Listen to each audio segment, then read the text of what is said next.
성도 여러분, 오늘은 여러분에게 질문을 하나 던지면서 오늘 설교를 시작하려고 합니다. 제가 던지는 질문을 여러분 마음속으로 한번 생각하시고 여러분 마음속으로 대답해 보시기 바랍니다. 여러분 지금까지 살아오시면서 자주가 아니라면 적어도 한두 번쯤은, 아니 두세 번쯤은 정말 억울한 일을 당한 적이 있으실 것입니다. 억울한 일, 어떤 것들이 있을까요? 내가 한 말도 아니고 또 내가 한 행동도 아닌데 그 말, 그 행동을 내가 했다고 모함을 당하거나 중상모략을 당한 적 여러분 있을 것입니다. 거짓말을 하지 않았는데 거짓말을 했다고 말을 한다거나 어떤 행동을 하지 않았는데 그런 행동을 했다고 거짓으로 지어내서 사람을 궁지에 몰아넣는 그런 일들, 정치권에서 쉽게 벌어지는 일들이 아마 여러분들에게도 있었을 것입니다. 저에게도 짧지 않은 시간 동안 종종 그런 일들이 있었습니다. 아니 사실 그리스도인으로 경건하게 이 세상에 살아간다면 그러한 경건한 그리스도인들은 그런 핍박과 모함과 박해를 받게 되어 있습니다. 그래서 지금까지 살아오면서 누구에게도 말하지 못했던 정말 억울한 일을 하나 떠올려 보시기 바랍니다. 누구에게도 말하지 못했던 억울한 일이 하나도 없을까요? 억울한 일이 생길 때마다 다 사람 붙잡고 하소연해서 아마 그런 일이 없었을 수도 있습니다. 그때 여러분의 마음이 어떠했습니까? 마음이 무너져 내리기도 하고요. 아무도 그런 상황에는 내 편이 아닌 것 같습니다. 너무 속상해서 가장 가까운 가족이나 친구에게 하소연했는데 도리어 그 친구가 야 그거는 들어보니까 네가 잘못했네 라고 한다면 정말 가슴이 무너져 내리지 않겠습니까? 그런 경우는 정말이지 괜히 입을 열어서 말했다, 괜히 하소연했다 싶을 정도일 것입니다. 사람들은요, 억울한 일을 당하면 억울해서 욕을 합니다. 또 어떤 사람들은 억울하다가 분노하며 죄를 짓기도 합니다.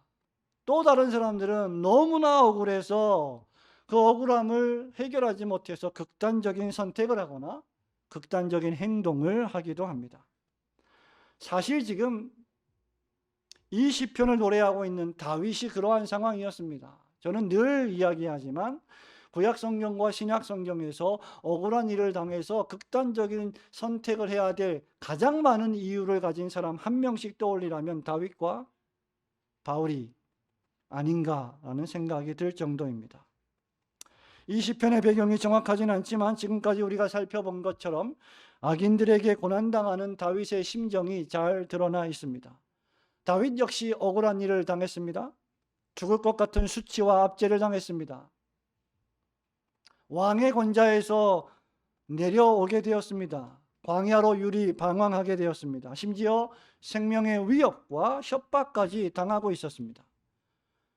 그런데 놀랍게도 다윗은 1절과 2절에서 전심으로 여호와께 감사하며 주를 기뻐하고 즐거워하며 이다라고 이 시편을 시작하고 있습니다. 성도 여러분, 우리 한번 따라해 보실까요? 전심으로 감사하며, 전심으로 감사하며 무슨 뜻입니까?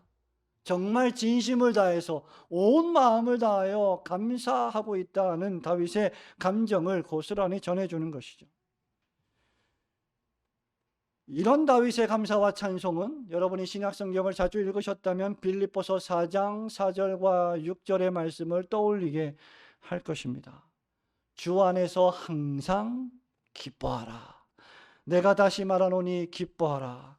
너희 관용을 모든 사람에게 알게 하라. 주께서 가까우시니라. 아무것도 염려하지 말고 다만 모든 일에 기도와 간구로 그 다음 너희 구할 것을 감사함으로 하나님께 아뢰라. 시편 9편은 구약의 빌립보서 4장 6절의 말씀이라고 할 수 있을 것입니다. 너희 구할 것을 감사함으로 하나님께 아뢰라. 이 시편, 이 빌립보서 4장 6절의 말씀을 시편 9편에서 다윗이 그대로 재현하고 있는 것입니다. 그러면 다윗은 왜 압제와 억울한 일에도 불구하고 감사와 기쁨의 찬송으로 이 시편을 시작하고 있는 것일까요? 두 가지를 생각해 보려고 합니다. 첫 번째로, 다윗이 믿는 그 하나님은 가난한 자들의 기도를 결코 잊지 않으시고 귀를 열어 들으시는 하나님이시기 때문입니다. 하나님은 가난한 자들의 기도를 잊지 않고 들으시는 분이시다라는 말입니다. 성도 여러분, 저와 함께 11절과 12절 말씀을 함께 읽습니다. 시작. 너희는 시온에 계신 여호와를 찬송하며 그의 행사를 백성 중에 선포할지어다. 피 흘림을 신문하시는 이가 그들을 기억하시며 가난한 자의 부르짖음을 잊지 아니하시도다. 아멘. 시인 다윗은 여호와 하나님께서 가난한 자의 부르짖음을 잊지 아니하신다고 찬송했습니다. 여기서 우리는 이 가난한 자를 그저 경제적으로, 물질적으로 돈이 없는 사람, 돈이 좀 부족한 사람이라고 생각할 필요는 없습니다. 모든 종류의 가난한 사람들, 약한 자들, 억울한 일을 당한 자들, 사회적 지위가 낮은 사람들, 힘이 없는 자들을 총칭하는 단어가 성경의 가난한 자들입니다. 가난하고 약하고 힘이 없는 사람들은, 여러분 가뜩이나 힘이 없지요. 성도 여러분, 여러분은 여러분 스스로를 힘이 세고 돈이 많고 부유하고 높은 지위를 가진 사람이라고 생각하십니까? 결코 그렇지 않으실 것입니다. 우리는 힘이 없고 가진 것이 없습니다. 그래서 가난하고 약하고 힘이 없는 사람들은 가뜩이나 그것 때문에 의기소침하고 때로는 힘들어합니다. 그런데 있는 사람들, 가진 사람들, 높은 권력의 사람들이 멸시하고 조롱하면 더욱 힘들고 아프고 괴롭습니다. 직장에서도 여러분들이 정말 아랫사람으로 일을 할 때 정말 좋은 상사들을 만나면 더할 나위 없이 직장 생활이 즐겁겠지만, 정말 괴롭힘을 좋아하는 이상한 상사들을 만나면 그 직장 생활이 얼마나 고통스럽겠습니까? 사표를 매일매일 가슴에 품고 다니지 않겠습니까? 한국법률소비자연대에 따르면 국민의 80% 이상이 소위 유전무죄, 무전유죄에 동의한다라고 대답한 적이 있습니다. 즉, 돈이 있으면 죄를 지어도 죄가 없고, 돈이 없으면 죄가 없어도 죄인이 된다라는 말이죠. 마찬가지로 대한민국 사회에서 권력이 있으면 죄가 없고, 권력이 없으면 죄가 있다는 말과 동일하게 될 것입니다. 여러분, 이것은 대한민국 사회가 여전히 건강하지 못하고 불신으로 가득 차 있다는 것을 방증하는 것이죠. 여러분, 88 올림픽 당시, 지금부터 벌써 몇 년 전입니까? 4, 5년 전인데요. 88 올림픽 기억하실 겁니다. 그 당시에 탈옥수 지강원의 이야기, 이 실화 이야기를 바탕으로 2006년에 개봉했던 영화가 그 유명한 비지스의 할러데이를 배경으로 한 영화입니다. 이 영화 속에서 탈옥수 지강원은 인지극을 벌이다가 무전유죄, 유전무죄라는 말을 남기고 죽었습니다. 물론 그 사람이 결코 잘했다고 하는 것은 결코 아닙니다. 그럼에도 불구하고 이 사회의 법이, 이 사회의 권력이 과연 가난한 사람들, 약한 사람들의 편에 있는지 생각해 볼 필요가 있는 대목입니다. 정말 이 세상은 큰 소리 치는 사람들, 힘 있는 사람, 돈 있는 사람이 무서워서든 더러워서든 간에 사회에서 더 잘 대접을 받고 잘 되는 것 같아 보입니다. 과연 교회는 어떨까요? 반대로 가난한 사람들, 힘이 없는 사람들은 숨소리도 크게 내지 못하는 것 같아 보입니다. 상황이 이런데 도대체 다윗은 어떻게 전심으로 여호와께 감사하며 주를 기뻐하고 즐거워하며 지존하신 주의 이름을 찬송한다고 말하는 것일까? 정말 우리와는 너무 동떨어진 사람이 아닌가라는 생각이 들 정도입니다. 더 나아가 다윗은 1절에 보면 주의 이런 기이한 일들을 내가 전파합니다, 선포합니다. 뿐만 아니라 11절에서는 다른 모든 사람들에게 시온에 계신 여호와를 너희들도 찬송하라. 내가 믿는 여호와 하나님을 너희들도 찬송하라 라고까지 말하고 있습니다. 지금 다윗의 속된 말로 꼬락서니를 보면 그 누구도 다윗이 믿는 하나님을 믿지 못할 텐데 말이죠. 우리는 그 이유를 3절부터 10절에서 발견할 수 있습니다. 그것은 하나님께서 다윗을 대적하는 원수를 망하게 할 것이며, 그들이 대적하는 다윗은 여호와 하나님께서 변호하여 주실 것이기 때문입니다. 한마디로 하나님께서 다윗의 편이 되어 주신다는 뜻입니다. 성도 여러분, 여러분이 지금까지 인생을 살아오면서요, 여러분보다 더 힘이 센 사람, 여러분보다 훨씬 더 높은 권력에 있는 사람, 여러분들이 동경하고 존경하는 사람들이 여러분에게 와서 내가 당신 편입니다, 내가 당신을 지지합니다 라고 말한다면, 여러분이 옳다라고 편들어 준다면 얼마나 기분 좋습니까? 나보다 힘이 약한 사람이 내 편을 들어주는 것도 기분이 좋은데, 내 가족이 내 편을 들어주는 것도 기분이 좋은데, 훨씬 힘이 센 사람이 내 편을 들어준다면 얼마나 좋겠습니까? 그런데 여러분, 온 세상을 창조하신 하나님, 역사를 통치하시는 하나님, 온 세상 만물의 주인이 되시는 하나님께서 여러분 편이 되어 주신다는 이 말이 얼마나 놀라운 말씀입니까? 한번 따라해 보실까요? 하나님은 내 편이십니다. 예, 여러분 진짜 그렇게 믿으십니까?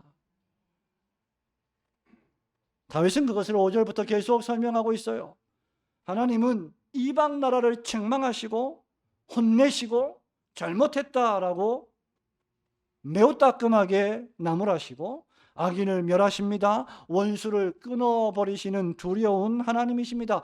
마치 전쟁에 능하신 전사처럼, 전쟁에 능하신 궁사처럼 원수들을 쳐서 무찌르고 여러 성읍과 도성과 나라들을 차례차례 무너뜨리며 정복하시는 분처럼 보입니다. 바로 전 구약 성경의 역사들, 특별히 430년 동안 이스라엘 백성들이 종살이했던 애굽에서 자기 백성이신 이스라엘을 해방시키고 끌어내신 하나님, 그분이 바로 여호와 하나님이십니다.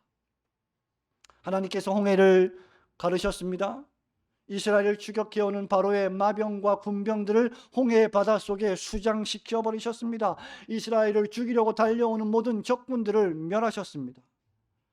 하나님께서는 여호수아를 앞세워서 가나안 땅을 정복하게 하셨습니다. 하나님은 역사 속에서 이스라엘을 너무 심하게 압제하고 고통을 주었던 바벨론 제국을 멸망시키셨습니다. 구약 성경의 전 역사가 바로 하나님의 백성들과 거룩한 교회를 대적하는 악인들과 교만한 자들을 멸망시키시고 상대적으로 연약하고 가난한 이스라엘을 구출하신 이야기가 바로 구약의 이야기입니다.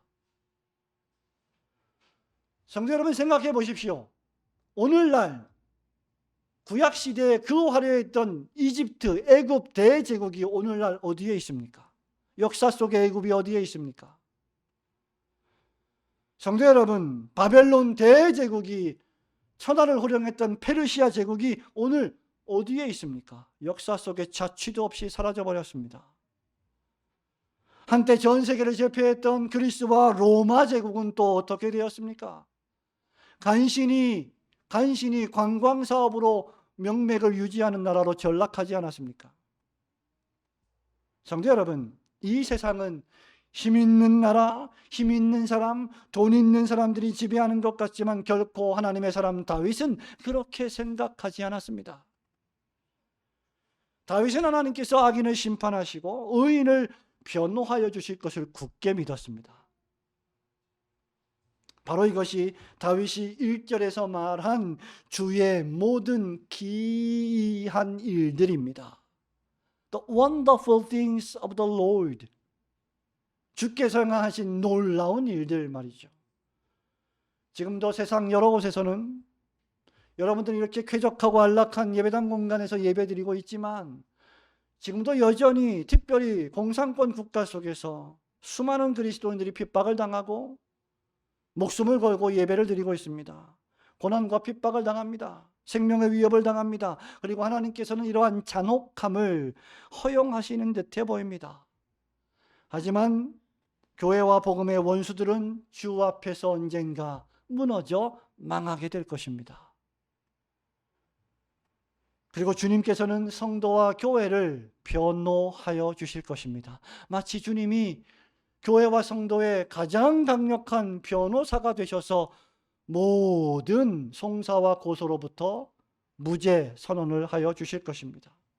이런 심판과 구원은 이 세상에서의 현실일 뿐만 아니라 여러분이 잘 못 느끼겠지만 지금 이 현장 속에서 벌어지고 있는 일들이기도 하지만 특별히 마지막 종말론적인 소망이기도 합니다. 지금 당장 하나님께서 우리를 괴롭히는, 나를 괴롭히는, 나를 중상모략하고 나를 고통스럽게 하는 이 악인들에게 이 악을 향하여 하나님의 심판이 임하지 않는다고 낙심할 필요가 없습니다. 지금 현재가 아니라면 마지막 날에 악인들은 하나님의 무시무시한 심판을 받게 될 것이기 때문입니다. 시인은 시편 96편 13절에서 이렇게 노래합니다. 그가 임하시되 땅을 심판하러 임하실 것입니다. 그가 의로 세계를 심판하시며 그의 진실하심으로 백성을 심판하시리로다. 성도 여러분, 신앙은 바로 이 싸움입니다. 여러분들과 저는요, 사람이어서 어떤 생각을 하는지 아십니까? 지금 당장 내 눈앞에 보이게 나를 괴롭히는 원수를 하나님이 무찔러 주시기를 원합니다. 하늘에서 불을 보내주셔서 나를 힘들게 하는 모든 자들을 다 불살라 버리기를 원하십니다. 여러분 그렇게 원하지 않습니까? 악인을 향한 하나님의 심판과 의인을 향하신 하나님의 도우심이 지금 당장 눈에 보일 정도로 확연하게 발생하지 않기 때문에 우리의 신앙이 약해 보이는 것처럼 보입니다. 그렇다 할지라도 참된 신자는 마지막 종말론적인 소망을 가지면서 하나님을 신뢰하고 기도로 하나님을 계속 의지해야 합니다. 바로 다윗이 그러한 삶을 살았습니다. 그래서 2절에서 다윗은 지존하신 주의 이름을 찬송하는 사람은 어떤 사람이냐? 10절에서 주께서 주를 찾는 자들을 결코 버리지 아니하실 것을 굳게 믿는 사람들입니다. 하나님께서는 하나님을 찾고 의지하는 자들을 결코 실망시키지 않으실 것입니다. 제가 가장 좋아하는 찬송 가운데 하나가, 복음성가 가운데 하나가 이 찬송이에요. 하나님 한 번도 나를 실망시키신 적 없으시고 언제나 공평과 은혜로 나를 지키셨네. 하나님은 하나님을 찾고 의지하며 매사에 기도하는 자세로 살아가는 주의 백성들을 결코 외면하지 않으시고 실망시키지 않으실 분이십니다. 그렇게 히브리서 설교자는 히브리서 13장 5절과 6절에서 이렇게 말한 것이죠. 돈을 사랑하지 말고 있는 바를 족한 줄로 알라. 그가 친히 말씀하시기를 내가 결코 너희를 버리지 아니하고 너희를 떠나지 아니하리라 하셨느니라. 그러므로 우리가 담대히 말하되 주는 나를 돕는 이시니 내가 무서워하지 아니하겠노라. 사람이 내게 어찌하리요 하노라. 이제 시인은 모든 사람들에게 시온에 계신 여호와를 찬송하라고 권면합니다. 이유는 피 흘림을 신문하시는 이가 그들을 기억하고 가난한 자들의 부르짖음을 잊지 않으시기 때문입니다. 여기 12절에 피 흘림을 신문하신다는 말은 피 흘린 일에 대하여 복수하신다는 것을 뜻합니다. 가인이 죽인 아벨의 피가 땅에서 복수해달라고 소리쳤습니다. 우리 하나님께서는 주를 찾는 자들을 버리지 아니하시고 그들을 위하여 복수하시는 하나님이십니다. 성경은 우리 주 예수 그리스도께서 흘리신 더 탁월하신 피 흘리심에 대하여 말합니다.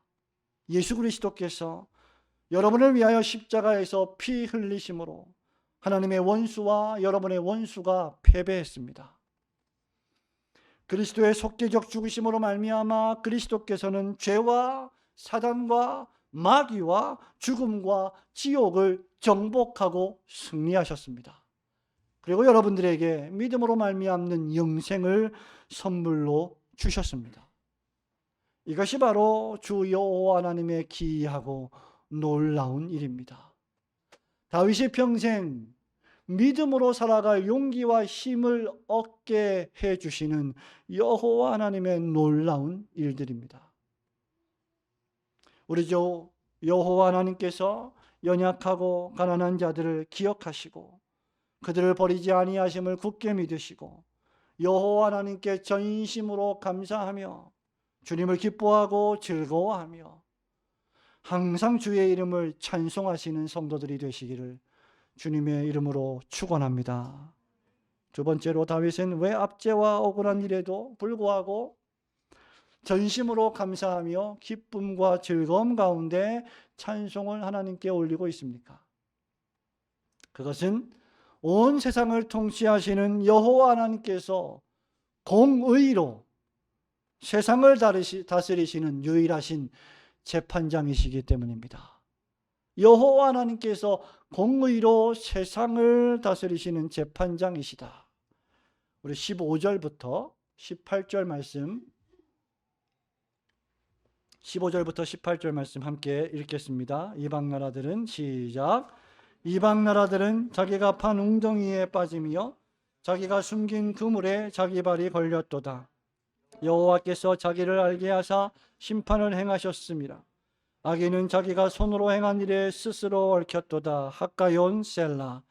악인들이 스올로 돌아가며 하나님을 잊어버린 모든 이방 나라들이 그리하리로다. 궁핍한 자가 항상 잊어버림을 당하지 아니함. 가난한 자들이 영원히 실망하지 아니하리로다. 아멘. 사실 여러분이 시편 말씀을 오늘 다 읽진 않았지만 이 9편의 말씀은 특이합니다.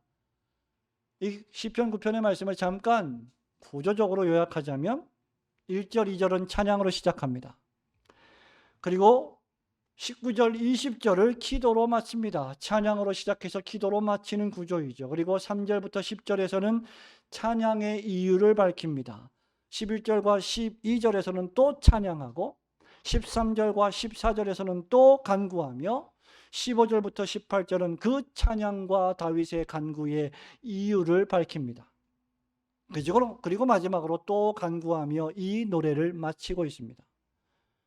그러니 시편 9편은 찬양의 이유, 또 찬양과 기도, 그리고 그 찬양과 기도의 이유, 그리고 결론적 기도로 마치는 찬양입니다. 그래서 이 찬양의 시를 가리켜 우리는 찬양시다라고 부르는 것이죠. 여러분, 이것은 무엇을 의미합니까? 여러분들이 오늘 교회에 나와 예배드리는 여러분들의 이 예배의 이유가 맹목적이지 않다는 것을 말합니다. 그리스도인들의 신앙은 맹목적이지 않습니다. 미신적이지 않습니다. 신자들은 이유 없이 찬양하지 않습니다. 신자들은 아무 이유 없이 예배 드리지 않습니다. 신자들은 아무 까닭 없이 기도하지 않습니다. 여러분들이 오늘 교회에 나와서 예배를 드리고 말씀을 듣고 기도하고 찬송하는 것에는 모두 다 이유가 있습니다. 그 이유는 바로 하나님께서 베푸신 놀라운 구원 때문입니다. 허물과 죄로 죽었던 우리를 하나님께서 그 아들 독생자 예수 그리스도의 피 흘리심으로 구원하시고 다시 살리셨기 때문입니다. 우리를 죄와 죽음에서 용서하시고 다시 살리신 하나님께서 우리가 살아가는 삶의 모든 환경과 정황 속에서 우리를 지키시고 보호하실 것입니다. 우리가 그것을 느끼고 있든지 느끼지 못하고 있든지 간에 말입니다. 그리고 14절에는 시온의 문에서 주의 구원을 기뻐하게 해달라고 노래합니다. 왜냐하면 13절에서 사망의 문에서 밝히고 있습니다. 여기 죽음과 시온이 극명하게 대조되어 있죠. 죽음은 절망입니다. 죽음은 차갑습니다. 그러나 교회로 상징되는 시온은 생명과 활력의 장소입니다. 하나님께서는 성도들을 죽음의 문에서 일으켜 세워 시온의 문 앞으로 인도하여 주의 구원을 기쁘고 즐겁게 찬양하게 할 것입니다. 그래서 세상에서 우리가 신자로 살아갈 때 당하는 핍박과 어려움, 괴로움, 절망, 죽을 것 같은 순간들이 있다 할지라도 신자들은 어김없이 교회로 올 때, 예배당에 들어와 마음의 무릎을 꿇고 기도할 때 다시 살아나는 놀라운 능력을 체험하는 것입니다. 바로 이것이 신자가 기쁨과 즐거움의 노래를 부르는 이유입니다. 성도 여러분, 여러분에게 묻습니다. 여러분은 왜 예배당에 오십니까? 여러분은 주일날 왜 교회에 오십니까? 여러분 마음속에 이 즐거움과 기쁨의 노래가 있습니까? 사도 베드로는 베드로전서 2장 9절에서 이것을 다음과 같이 아름답게 노래한 바 있습니다. 그러나 너희는 택하신 족속이요 왕 같은 제사장들이요 거룩한 나라요 그의 소유가 된 백성이니 이는 너희를 어두운 데서 불러내어 그의 기이한 빛에 들어가게 하신 이의 아름다운 덕을 선포하게 하려 하심이라. 그렇다면 신자들은 또 왜 이렇게 기이한 빛에 들어가게 하신 이의 아름다운 덕을 선포하는 것일까? 그 이유는 여호와 하나님께서 하늘 보좌에 앉으신 의의 재판장이 되셔서 마침내 악인을 심판하시고 가난한 자들을 구원하실 것이기 때문입니다. 4절에 보면 다윗은 하나님이 보좌에 앉으셨다, 하나님이 의롭게 심판하시는 분이시다라고 묘사합니다. 7절을 보십시오.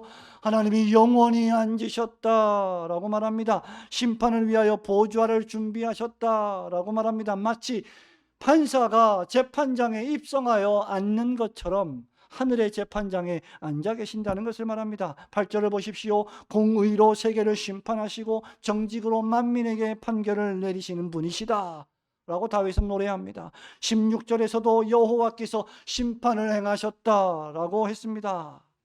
하나님은 모든 사람들에게 공의를 행하시는 우주의 재판장이십니다. 그 누구도 이 하나님의 재판과 심판을 피할 사람은 아무도 없습니다. 그 재판의 결과가 무엇입니까? 이방 나라들은 자기가 판 웅덩이에 빠지고 자기가 숨긴 그물에 자기 발이 걸리는 것입니다. 마치 사냥꾼들이 짐승을 잡기 위해 쳐놓은 덫과 그물에 그 사냥꾼이 빠지는 결과와 같습니다. 악인은 16절 말씀처럼 자기가 행한 일에 스스로 얽혀버리고 말았습니다. 그리고 여기서 다윗은 잠시 노래를 멈춥니다. 16절 마지막에는 헥가연 셀라가 등장합니다. 헥가연이란 묵상하다는 의미이고 셀라는 잠시 멈춘다는 뜻입니다. 즉 잠시 멈추어서 이제 여호와 하나님께서 악인을 심판하시는 것을 너희들이 묵상하라, 생각하라 라는 시인의 요청입니다. 성도 여러분, 악인들이 스스로 판 웅덩이에 빠진 그 결과가 무엇입니까? 그 결과는 17절 말씀처럼 스올, 곧 지옥에 빠져 들어가는 것입니다. 지옥에 던져지는 것입니다. 그들은 왜 이런 심판을 당할까? 17절 이행의 말씀에 따르면 그들이 여호와 하나님을 잊어버렸기 때문입니다.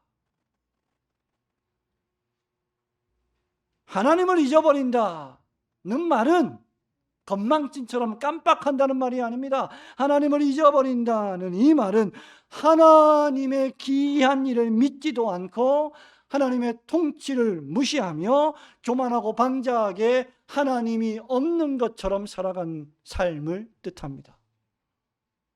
그런 자들을 하나님은 지옥의 스올에 던져버리신다는 뜻입니다. 성도 여러분, 하나님을 잊는다는 것은 하나님을 의지하지 않는다는 것입니다. 하나님이 없다는 것입니다. 도리어 하나님을 저버리고 자신을 의지하며 산다는 것을 뜻합니다. 그러나 그 결과는 스올입니다. 그 결과는 죽음입니다. 스월은 하나님의 심판입니다. 반대로 18절에 궁핍한 자는 항상 잊어버림을 당하지 아니한다고 했습니다. 가난한 자들은 영원히 실망하지 않게 될 것이다라고 다윗은 노래하고 있습니다. 하나님을 잊어버린 자들은 여호와 하나님의 심판을 당하지만 하나님을 의지하는 가련하고 가난한 자들은 하나님께서 기억하시고 그들이 비통한 가운데 눈물을 흘리며 올린 기도와 간구는 마침내 응답을 받을 것이기 때문에 결코 그들은 실망하지 않게 될 것입니다. 그들은 이 세상 역사 속에서 잊혀진 것 같아 보이지만, 마치 죽은 것 같이 보이지만 그들의 기대와 소망은 악인들처럼 멸망을 당하지 않을 것입니다. 이 말은 경제적으로 물질적으로 가난한 사람들은 하나님이 자동적으로 기억하신다는 말이 결코 아닙니다. 이 말은 하나님밖에 달리 의지할 분이 없는 연약한 자들, 오직 하나님께만 도움을 요청하는 가련한 자들을 하나님이 잊지 않고 기억하신다는 뜻입니다. 이런 자들을 가리켜 우리 주님께서는 마태복음 5장 3절에서 심령이 가난한 자들이다 라고 불렀습니다. Poor in spirit, 영혼이 가난한 자들, 그 마음이 가난한 자들, 심령이 가난해서, 영혼이 가난해서 하나님께 기도하고 하나님만을 의지할 수밖에 없는 자들 말입니다. 성도 여러분, 목사로 살아가면서, 목회를 하면서, 신학교에서 후학들을 가르치면서, 수많은 신자들을 상대하면서, 이야기하면서 목사가 가지는 불편한 진실 가운데 하나가 이것입니다. 많은 교인들 가운데 잘 나가는 교인들, 세상에서 남부러울 것 같이 남부러울 것이 없는 사람들 많이 있습니다. 그런데 바로 그때가 정말 조심해야 할 때라는 것을 그들은 모릅니다. 우리가 항상 가진 것이 많을 때, 세상에서 잘 나갈 때, 여러분들의 모든 삶이 다 형통할 때, 아무런 문제가 없을 때, 돈이 정말 잘 벌릴 때, 그때 조심해야 합니다.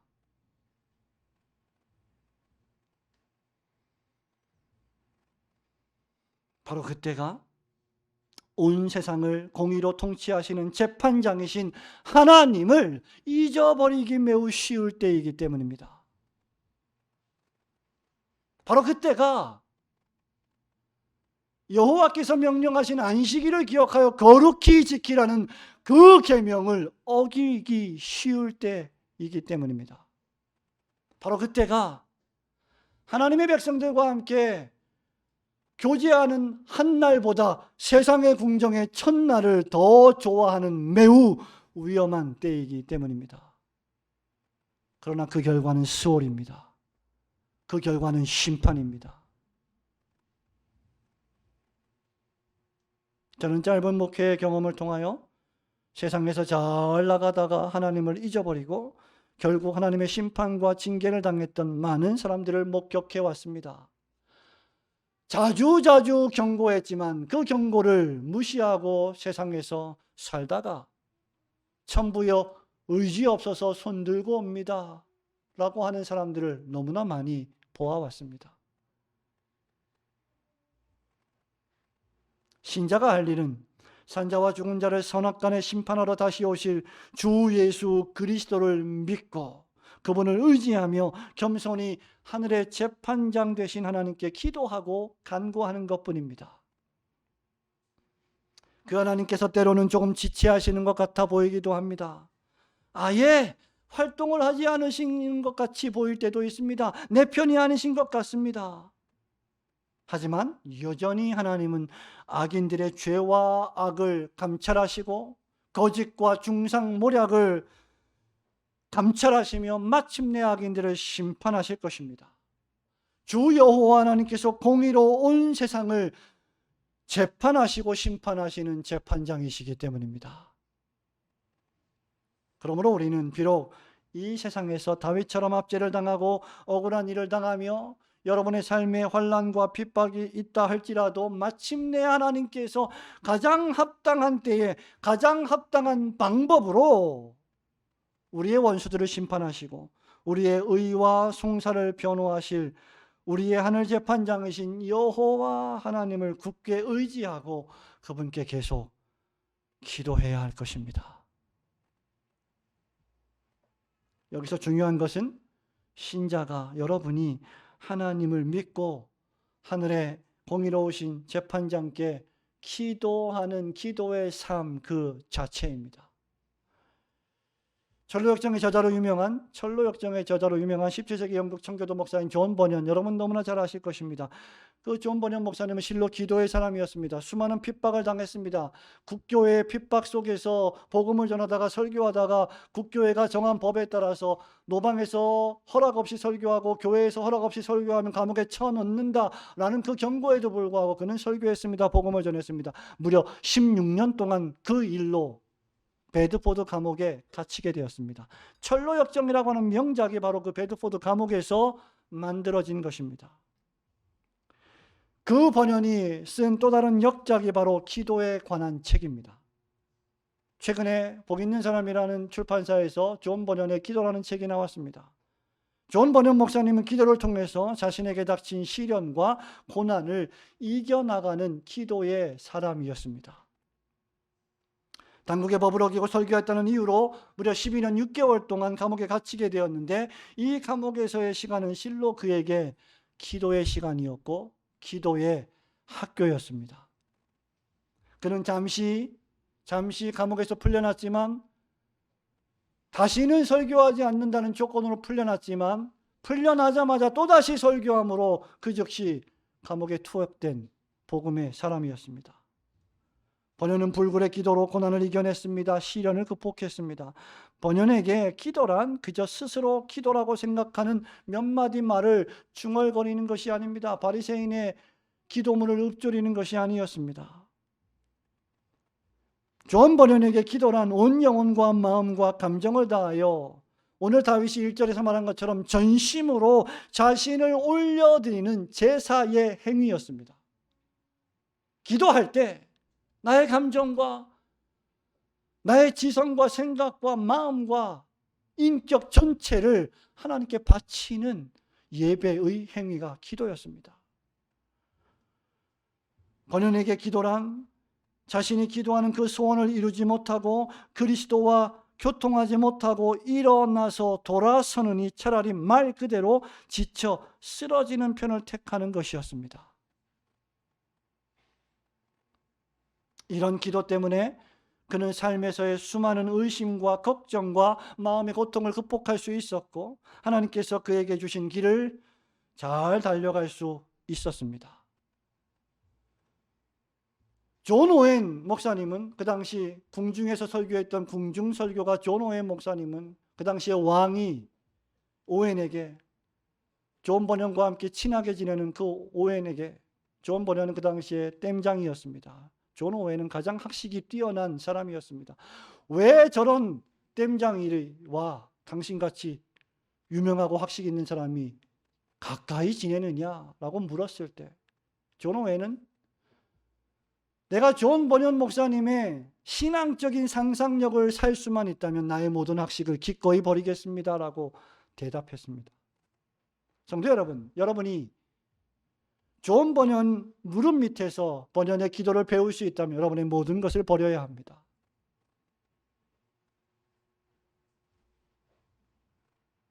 하나님은 당신을 의지하며 이렇게 간절히 기도하는 심령이 가난한 자들의 기도에 귀를 기울이시고 반드시 응답하실 것이기 때문입니다.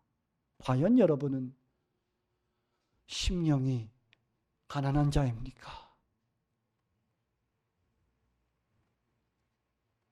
여러분 모두가 다윗처럼 존 번연 목사님처럼 하늘 보좌에서 공의로 악인들을 심판하시는 하나님께서 가난한 자들의 기도를 들으시는 분이심을 굳게 믿고 그 하나님을 찬양하며 만나는 모든 사람들에게 이 하나님의 놀라운 구원을 전파하시는 성도들이 되시길 주님의 이름으로 축원합니다. 사랑하는 우리 성도 여러분, 말씀을 맺습니다. 하나님은 실로 가난한 자의 하나님이십니다. 하나님은 실로 병든 자의 하나님이십니다. 하나님은 실로 도움을 요청하는 자들의 하나님이십니다. 심령이 가난한 자, 즉 겸손한 자들의 하나님이십니다. 우리 주 예수 그리스도께서도 병자들의 하나님이셨고 가난한 자들의 하나님이셨습니다. 주님은 친히 병자들을 고쳐주셨습니다. 귀신 들린 자들에게서 귀신을 내쫓아 주셨습니다. 지치고 힘들어 살아갈 용기조차 없는 자들에게 다시 영원한 생명과 부활을 선물로 주셨습니다. 이 일을 위하여 예수님은 하늘의 영광스러운 보좌를 떠나서 스스로 가난해지셨고 낮아지셨습니다. 바로 여러분을 위하여 말입니다.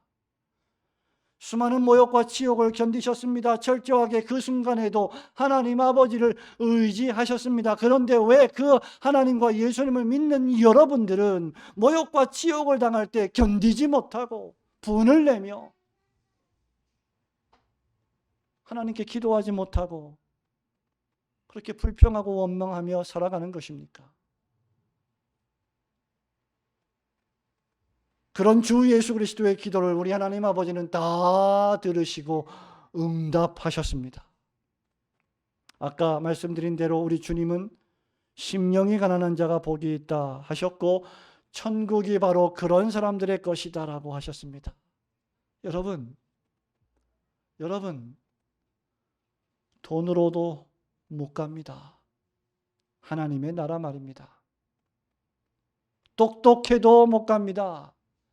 힘이 세도 못 갑니다. 세상에서 잘 나가도 못 갑니다. 오직 주 예수 그리스도를 믿는 자만이, 주님을 믿고 주님께 기도하는 자만이 하나님의 나라에 들어가게 될 것입니다. 심령이 가난한 자들만 들어가게 될 것입니다. 오늘 본문 19절 말씀처럼 단지 인생들일 뿐인 교만한 이방 나라들은 하나님의 심판을 받게 될 것입니다.